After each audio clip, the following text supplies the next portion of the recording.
Good evening. Before we have our quiet time, let's all get on the same page. If you're reading from the Sparkly Book, it's page 472, a new section entitled The Fear of God. If you are reading from the second edition, it is page 420. If you're reading from the first edition, it's page 391. In the JCIM, it's page 197. And if you're reading from the CIMS edition, it is page 397. I'll repeat that. In the Sparkly Book, it's page 472. In the second edition, it is page 420. In the first edition, it is page 391. In the JCIM, it is page 197. And in the CIMS edition, it is page 397. In all cases, it is a new section entitled The Fear of God.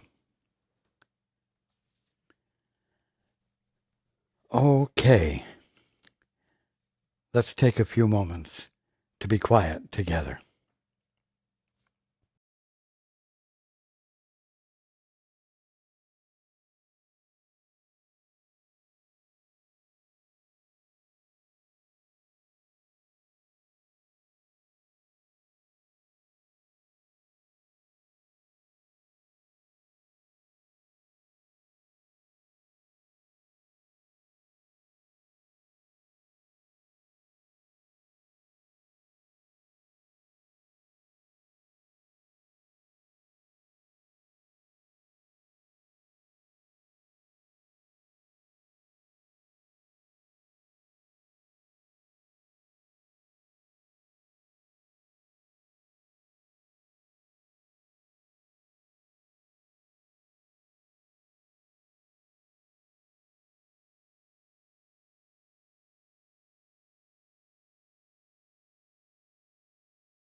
Good evening and welcome to everyone who's joining us on the internet.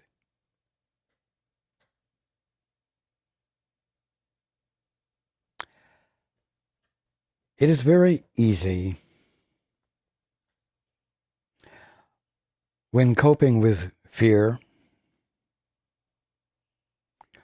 or when attempting to move beyond it to feel that it is a very complex problem, one that you're likely to be unable to accomplish. And when, as we're reading about the obstacles to peace, you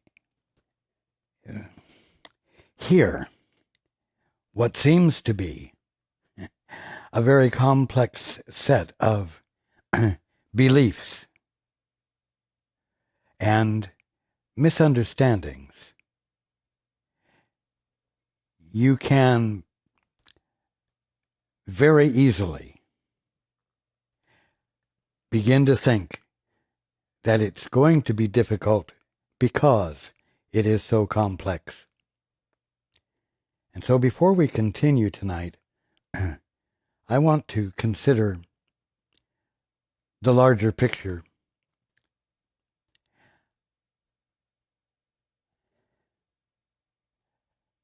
You, all of us, are the sons and daughters of God.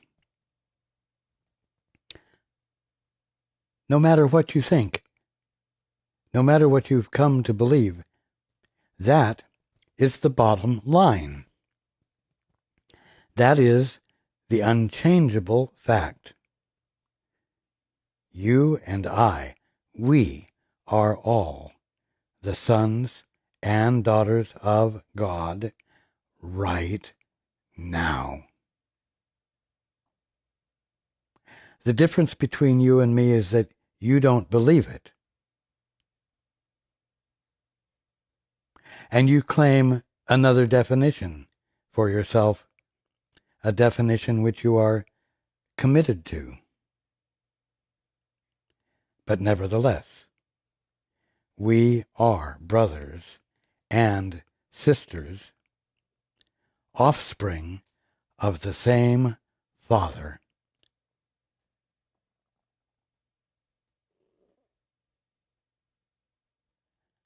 My purpose in communicating with you, in being involved in our brotherhood in a very active way as I am right now, is to remind you of the truth about you that is the truth right now, even though it seems unbelievable to you.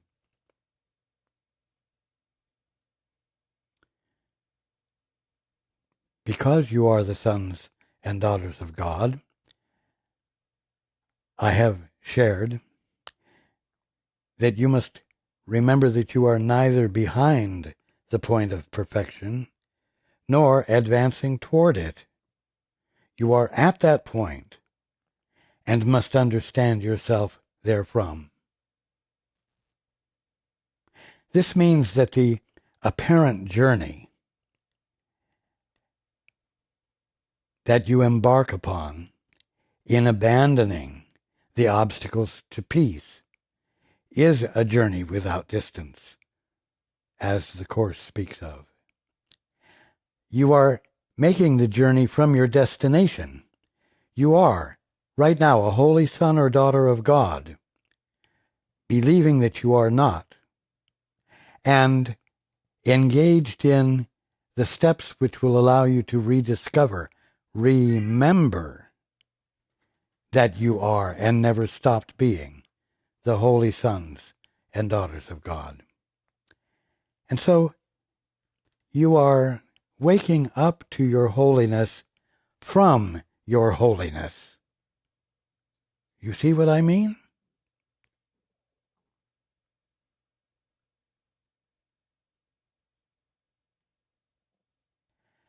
The divine one that you are, we could say, is engaged in remembering your divinity from your holy place of divinity.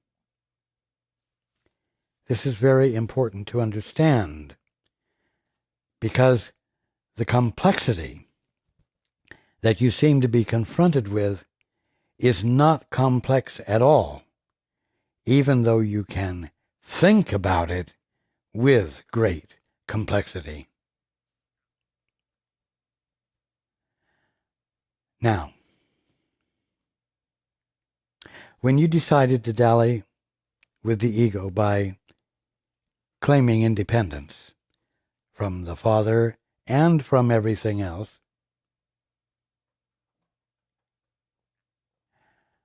your divinity, your true selfhood, was held in trust, as I've said before, and it was called the Holy Spirit. That of you which you were ignoring did not go away, could not go away, could not be altered in any way, and therefore the wholeness of you constantly has been engaged in getting your attention. In other words, the poor little mortal that you have thought you were has been constantly invited to remember your holiness. There has been the constant invitation to you by, for lack of better words, divine love, encouraging you to become unsure about your commitment to your mortality, and to cause a chink in your armor that would let the light of your being, the truth of you, penetrate and register with you. In other words, you have never been alone, you have never been abandoned, and you have constantly been embraced and encouraged, invited to remember who you divinely are. Now, there's no way to overcome or move beyond the obstacles to peace all by yourself or for your own private reasons. Because as we discussed last time, independence is the problem and union is the solution.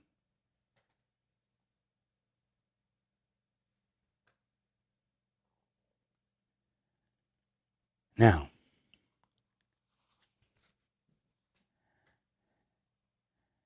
the fourth obstacle is the fear of God.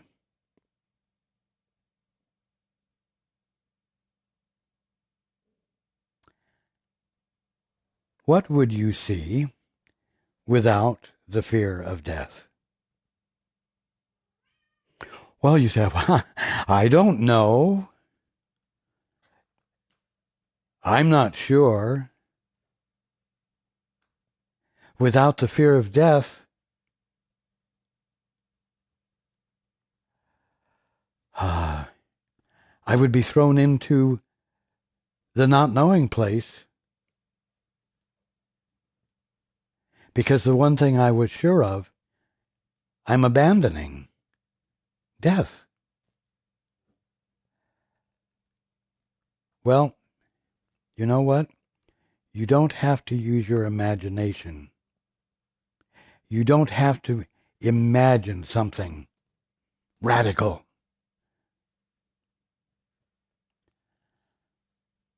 Every single one of you, at one time or another, usually due to circumstances, have had the occasion where you were called into silence.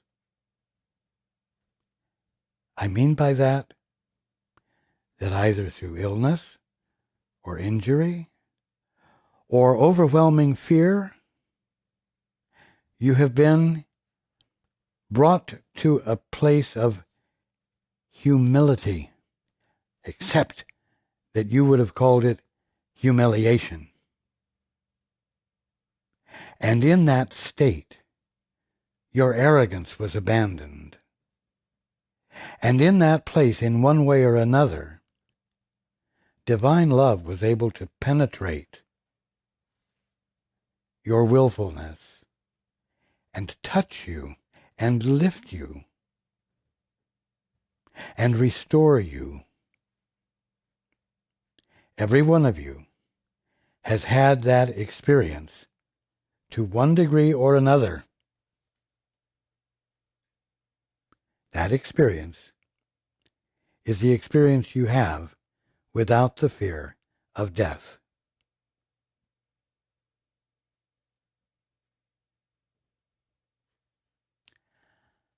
Without the fear of death, you would see everything.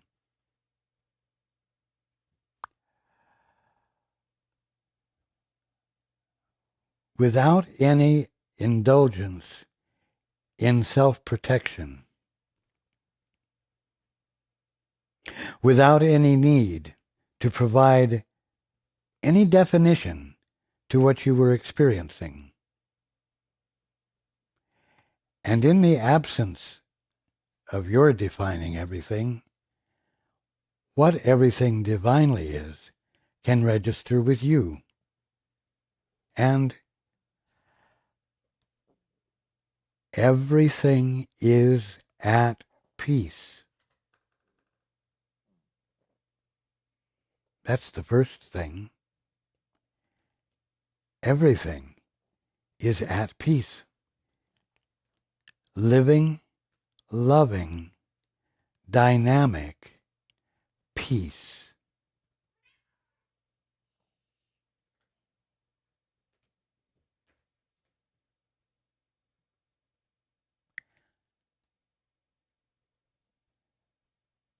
What would you see without the fear of death? What would you feel and think if death held no attraction for you? Very simply, you would remember your Father. Why? Because in your peace, in the absence of willful self-assertion,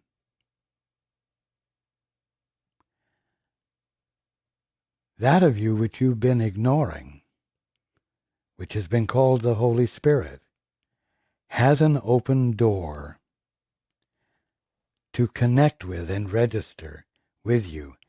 And what is the Holy Spirit's function?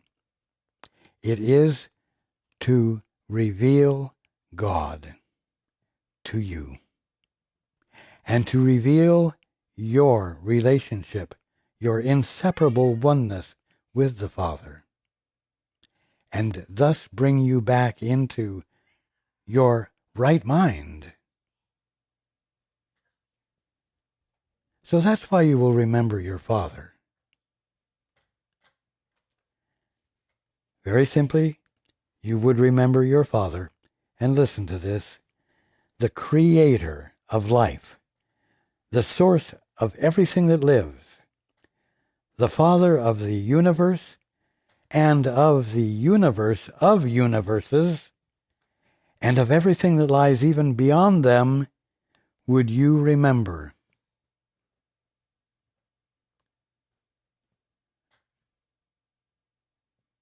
Does that sound to you like the world and universe is going to disappear? If your Father is the Father of the universe and of the universe of universes and of everything that lies even beyond them, And this is what you're going to remember, then there is not going to be a radical interruption of your conscious experience of everything. It will instead be a gentle adjustment into the awareness of it all and the fact that it is all at peace. In other words, the movement of creation involves no conflict. It is pure harmony, and you are purely at peace and in harmony with it. Now, you all have the opportunity, without dying, and without having to have a radical imagination, you all have the opportunity and the means of moving into that experience, and it's called meditation. Meditation is when you silence the mind, which means you shut down the thinking so that the pure experience of conscious awareness is what is left.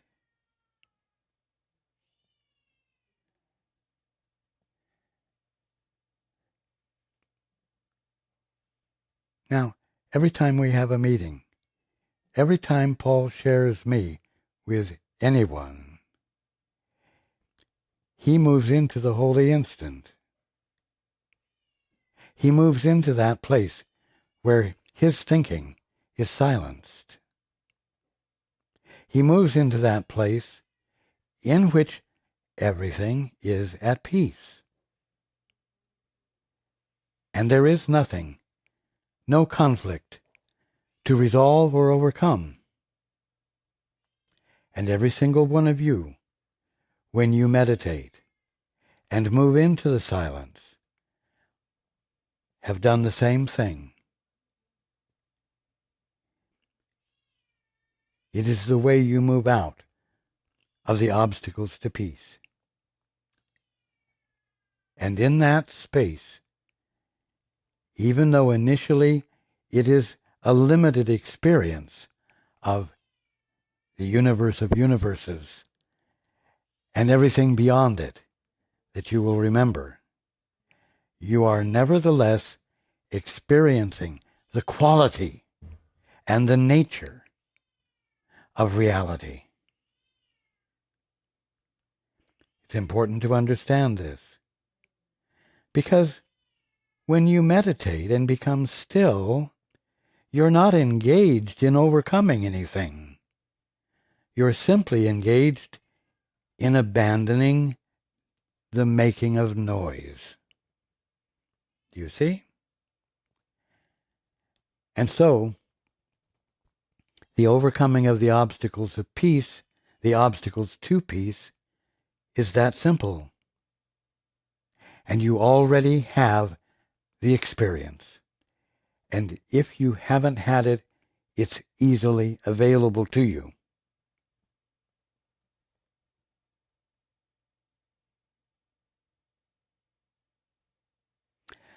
And as this memory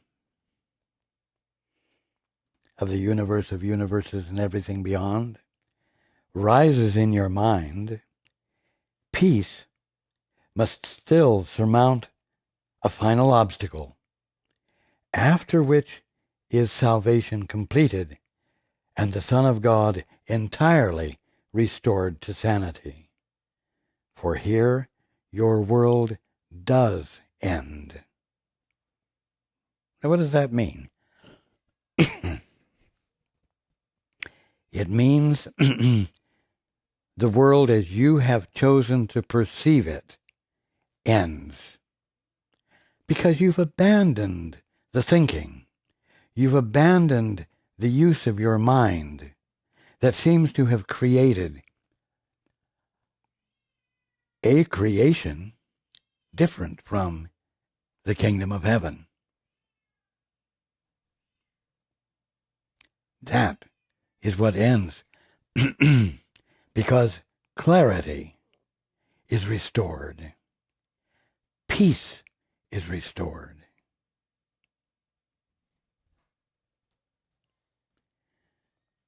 The fourth obstacle to be surmounted, the fear of God, hangs like a heavy veil before the face of Christ. Before your face. Don't think it hangs before mine, between you and me.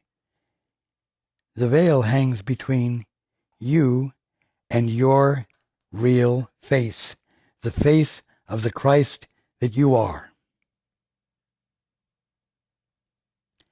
In other words, if you are neither behind the point of perfection, nor advancing toward it, but are at that point and must understand yourself therefrom, it means that the Christ that awaits you on the other side of the veil is the Christ that you are. The Christ that is making this journey of moving through the veil from the other side of the veil already. Catch the meaning of this, because it's essential. Yet, as his face, the Christ's face, your face, rises beyond it, the veil, shining with joy because he, you, is in his Father's love, peace will lightly brush the veil aside and run to meet him, you, and to join with him, you, at last. For this dark veil, which seems to make the face of Christ himself, your face, like to a leper's, and the bright rays of his Father's love, your Father's love, which light his face, your face, with glory, appear as streams of blood, fades in the blazing light beyond it, when the fear of death is gone.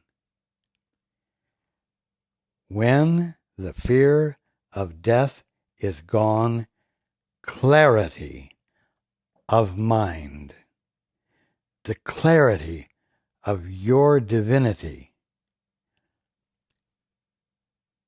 fills you, becomes your experience of you, because it is. It rushes in because you've made room for it and opened the door.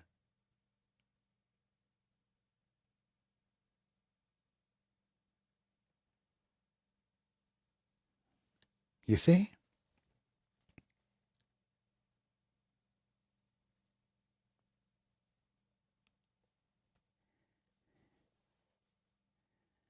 This is the darkest veil, upheld by the belief in sin, upheld by the belief in death, and protected by its attraction.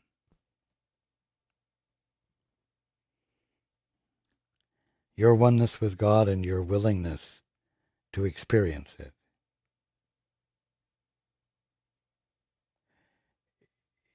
Is the last part of moving beyond the obstacles to peace. Abandoning your attraction to your definitions and your attraction to your commitment to death by virtue of your unwillingness to believe your eternality. That will be gone. The dedication to death and to its sovereignty is but the solemn vow, the promise made in secret to the ego never to lift this veil, not to approach it, nor even to suspect that it is there. Now here's part of the complexity, because you can run off at the mind with all kinds of conjectures and suppositions about what that means. That you made a solemn vow to not even suspect that it is there. Oh, but don't go there. Don't waste your energy. The fact is that you are bound, apparently, by the laws of sin and death. But it's not true. And you are bound to become free of it.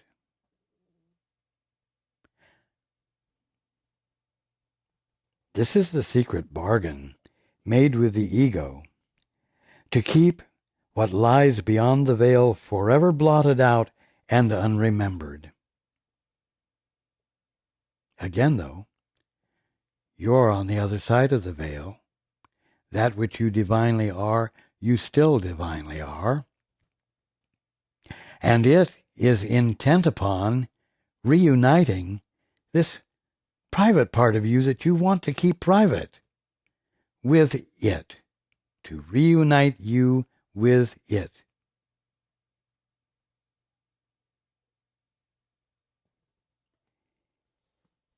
Here is your promise never to allow union to call you out of separation, the great amnesia in which the memory of God seems quite forgotten, the cleavage of your capital S self from you, the fear of God, the fourth obstacle to peace, the final step in your dissociation. Oh, but Father, I'd rather define it myself. Oh, but Father, I'd rather do it my way.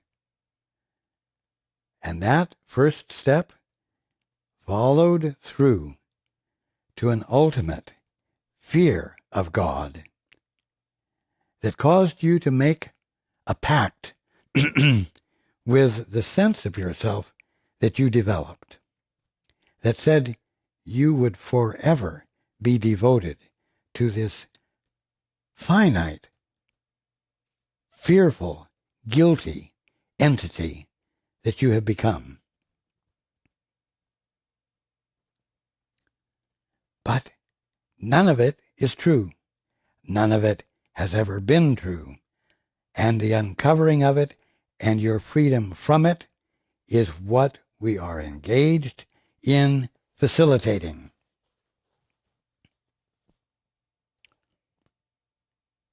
See how the belief in death would seem to save you?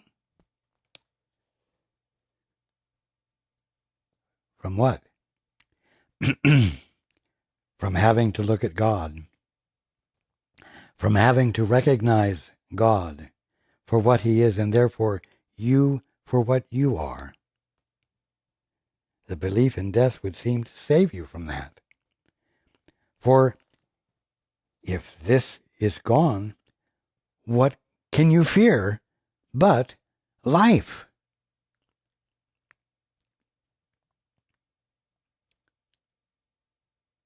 Nothing. It is the attraction of death that makes life seem to be ugly, cruel, and tyrannical. You know, let's not be too indefinite here. Ugly, cruel, and tyrannical. Well, tyrannical.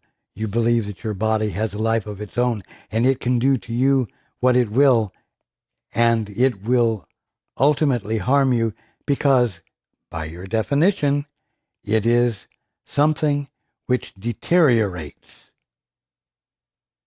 and ultimately self-destructs, which means it destroys you. That's the way life can seem to be tyrannical, brought down to practical terms. Cruel. Wow. Earthquakes.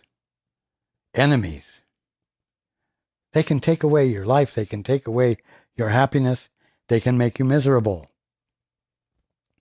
And they do behave miserably and create misery because they are filled with fear and guilt, because they also think that they are the separated entity that they were confronted with when they said, "Father, I'd rather see it my way."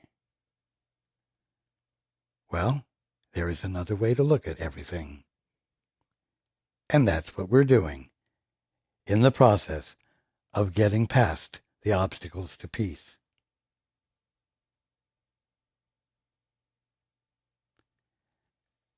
Now, this next sentence will surprise you.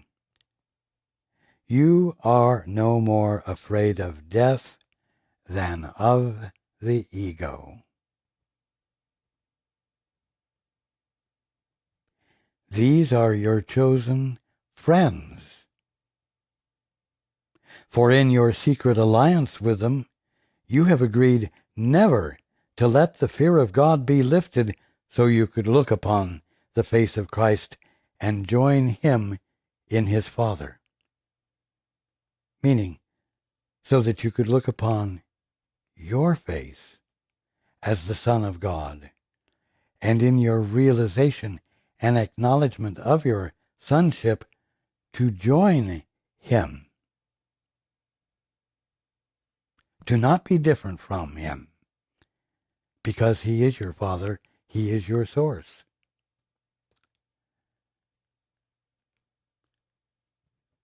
Now, you wouldn't say that you've made friends with death. But when I tell you that you are the son or daughter of God, and that you are eternal at this very moment, and that no matter what you believe or what you see, you are incapable of dying, and that you can have immediate evidence of the restoration of what you divinely are at any moment, you don't believe me. Oh, yes, you say, I know that as I work through my karma, I will eventually arrive at a point not of resuming my divinity, but deserving to be given divine status. You see, you're not divine now, but you can earn it. There's your commitment to death. There's your commitment to the fear of God. There's your unwillingness to see God in your brother's eyes or your very own when you look in the mirror. Oh yes, maybe someday, but not now. Not now. There's the commitment. There you are, choosing for death, choosing for the lack of peace, and choosing to fear God and to see God as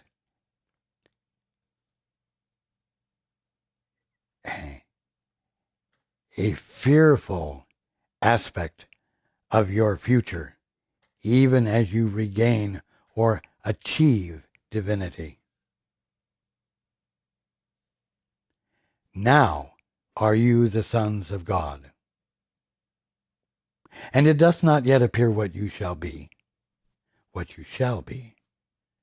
Well, it doesn't matter what you shall be. Now are you the sons and daughters of God.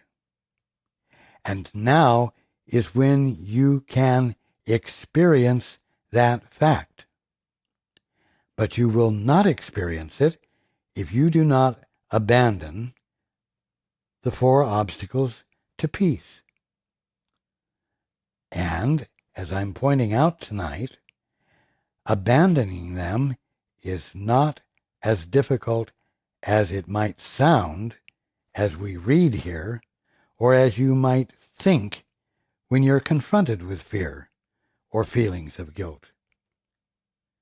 But the simple fact is that no matter what is going on, no matter what frightening thing is going on, you are capable of sitting down, closing your eyes, and saying a mantra or paying attention to the sensation of the air moving past the bridge of your nose and neglecting to think because you are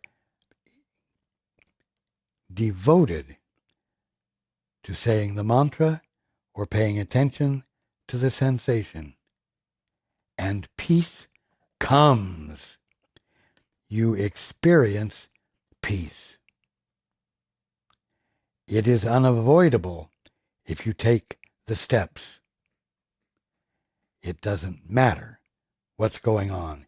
It doesn't matter how conflicted everything seems to be in your life or in the world as you look out there.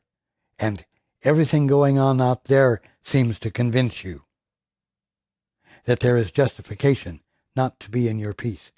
But your peace is available to you, and in the experience of it, you are succeeding in getting past the fear of God and being in that place where the Holy Spirit, your right mind, can reveal the presence of God in you as you. And it is not more complicated than that.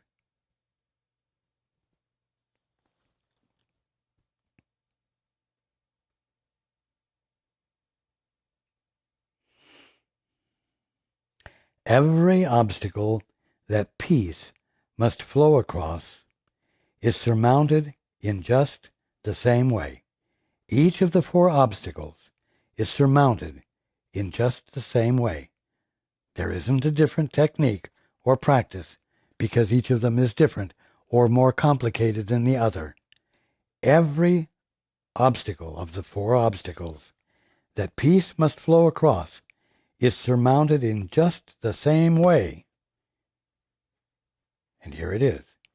The fear that raised it yields to the love beneath. And so the fear is gone. And so it is with this, the fear of God. Do you hear that? Every obstacle that peace must flow across is surmounted in just the same way. The fear that raised it yields to the love beneath, and so the fear is gone. The desire to get rid of peace and drive the Holy Spirit from you, which is the first obstacle, fades in the presence of the quiet recognition that you love Him, the Holy Spirit. The exaltation of the body, which is the second obstacle, is given up in favor of the capital S Spirit, which you love as you could never love the body. And the appeal of death, the third obstacle, is lost forever, as love's attraction stirs and calls to you.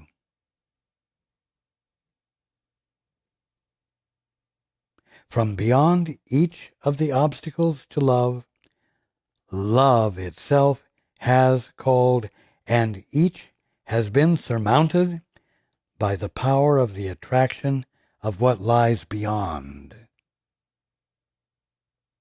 What lies beyond each of the obstacles. You see, it's not as complicated as you think, and the only reason you are on the journey, the apparent journey, is because you're being helped from the destination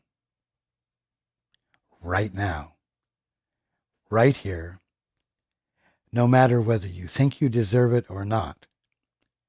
Because whatever definition is being applied to you, if it isn't that you are the holy son or daughter of God, it isn't true, and you are not bound by it.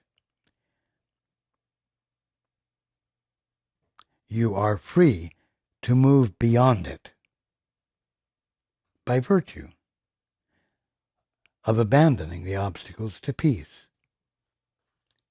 That's what this is all about. Your wanting fear seemed to be holding them in place, the obstacles to peace. Your wanting fear, and we talked about this.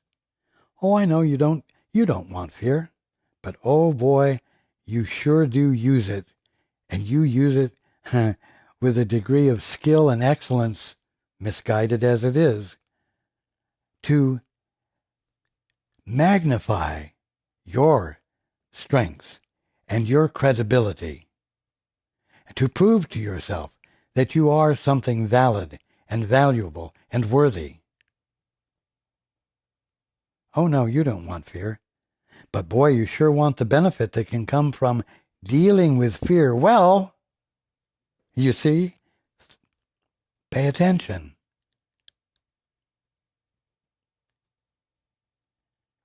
Your wanting fear seemed to be holding them in place, yet, when you heard the voice of love beyond them, you answered, and they disappeared.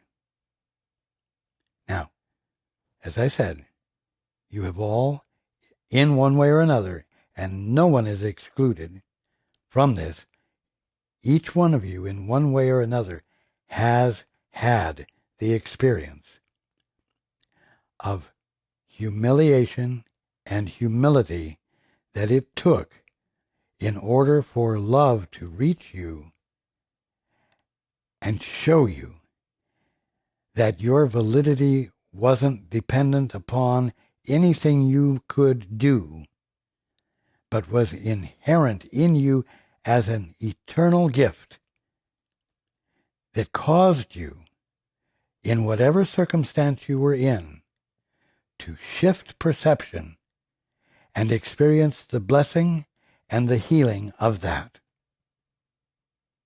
So we are not talking about something foreign to you that it will be hard for you to achieve.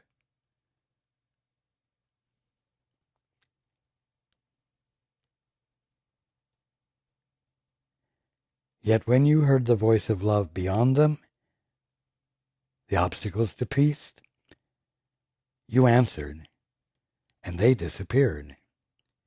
And now you stand in terror before what you swore never to look upon, referring to the fourth obstacle, the fear of God.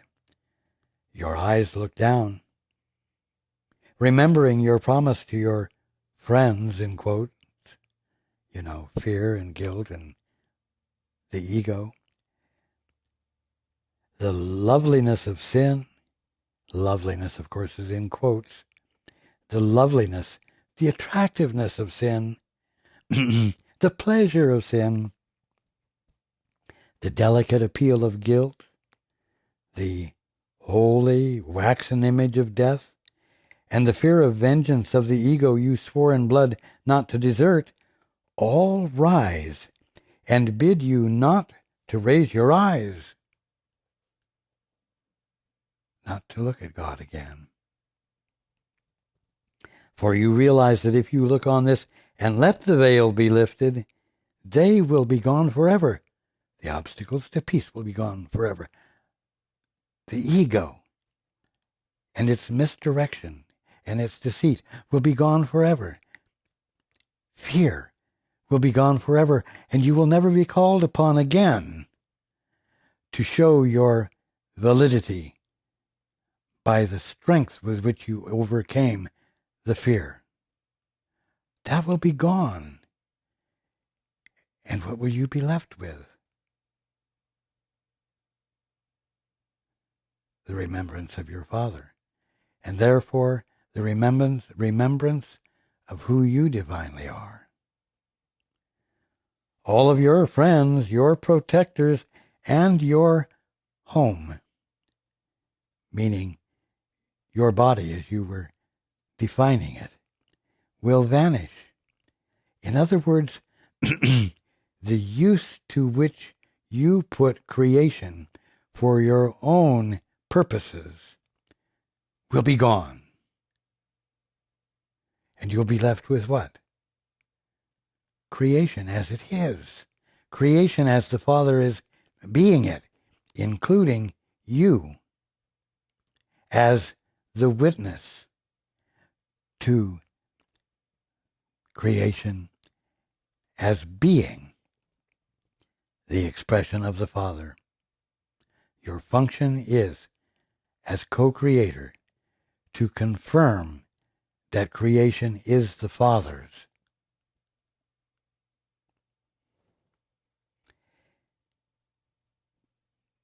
When you're in this process, it seems to you the world will utterly abandon you if you but raise your eyes. Yet all that will occur is you will leave the world. What world? Not creation, not the universe of universes and everything beyond, and everything up close. No. All that will occur is you will leave the world forever. You will leave the meanings you have superimposed upon it, and you will leave the suffering that was the result of your superimposing your definitions upon creation. This is the reestablishment of your will. And we're not talking here about the will you were engaged in using to create a distorted perception of reality. We're talking about the Father's will in you, which you can have none other than because you are the current direct expression of God being all. Look upon it, your will, open-eyed, and you will never more believe that you are at the mercy of things beyond you, forces you cannot control, and thoughts that come to you against your will. Look upon it open-eyed, meaning your will. And let's be very clear here. What you're looking upon that is your will is the Father's will, not being altered, tampered with, or manipulated, or biased in any way by any effort on your part. Look at your will in the recognition that it is the Father's will, and you will never be afraid again, nor will you think that you have anything to overcome, especially through some special private skill of your own. It is your will to look on this. No mad desire, no trivial impulse to forget again, no stab of fear, nor the cold sweat of seeming death can stand against your will. The Father's will in you that is you. For what attracts you from beyond the veil is also deep within you, unseparated from it, and completely one. You see, right now, when you think that you are a private, mortal entity, you are not. You, right here, evidently in the middle of mortality, are the unchanged son or daughter of God. The one who, because he or she never changed, is on the other side of the veil, calling to you in the form of the Holy Spirit to get you to abandon the division that you have put in place. So, we are talking about the abandonment of independence and the re-emergence as a conscious experience of unity, of union. And the divine one that you are, as you think you are immortal, is inseparable from the divine one that you are, who is neither behind the point of perfection nor advancing toward it, but is at that point, and which it calls to you to understand, and in the understanding, move beyond the obstacles to peace.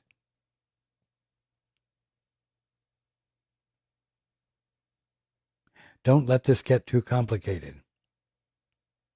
Don't let the solution become difficult in your mind. You all have the capacity to still the human mind, to become still, and to inquire in the silence, Father, Holy Spirit, what is the truth here? And in so doing, find yourself in the space in which the obstacles to peace are absent.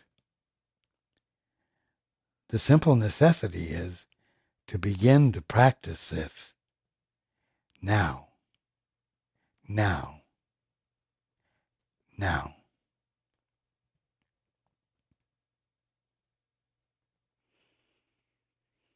I love you all, and I look forward to being with you next time.